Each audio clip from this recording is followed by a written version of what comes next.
வணக்கம் நண்பா. நாம இந்த வீடியோவில் பார்க்க போகிறோம் பார்த்தீங்க அப்படின்னா சர்பியன்ஸ் இந்த படத்தோட மூவி தான் பார்க்க போகிறோம். இந்த படம் தமிழ் டப்பிங்கில் அவைலபிள் இருக்குது. இந்த படத்தோட ஒன்லைன் எடுத்துக்கிட்டீங்க அப்படின்னா ஹீரோட மனைவி ஹாஸ்பிட்டலில் இருக்காங்க ஒரு ஹார்ட் சர்ஜரிக்காக. ஸோ ஹீரோக்கு 2 குழந்தைகள் இருக்காங்களா, இந்த குழந்தையை பார்த்துக்கிறதுக்கு ஒரு உமன் ஏஐ ரோபோட் வந்துட்டு வேலைக்கு வாங்கியிருக்காங்க.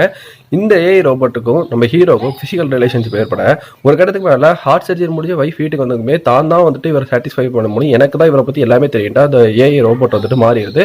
இதுக்கப்புறம் நடக்கக்கூடிய பிரச்சனைகள் என்ன, இது எப்படி ஹீரோ சமாளிச்சாங்கிறது படத்தோட மீதி கதையாக இருந்தது. திரைக்கதை ரெண்டுமே நல்லாவே எடுத்திருந்தாங்க. இது எந்திரன் வரக்கூடிய கான்செப்ட் மாதிரி தான். ஒரு ரோபோட்டுக்கு திடீர்னு உணர்ச்சி வந்துச்சுன்னா என்ன ஆகும் அப்படிங்கிறத எந்திரன் அழகாக காட்டியிருப்பாங்க. அதே மாதிரி ஒரு கதை தான். லாஸ்ட் 20 நிமிஷம் ரொம்ப அழகாகவும் நமக்கே வந்துட்டு அடுத்து என்ன நடக்க போகுது, என்னடா இப்படிலாம் ஆகுது அப்படின்ட்டு ஒரு பயத்தையும் வந்துட்டு அழகாக கிரியேட் பண்ணியிருந்தாங்க. படத்தோட விஷுவல்ஸ் நல்லா இருந்தது, தமிழ் டப்பிங் நல்லா இருந்தது. என்ன படத்தை வந்துட்டு 2 அடல்ட் சீன்ஸ் வச்சனால எல்லாருமே பார்க்க முடியாமல் 18+ கண்டென்ட் உள்ள மூவியாக வந்துட்டு போயிடுச்சு.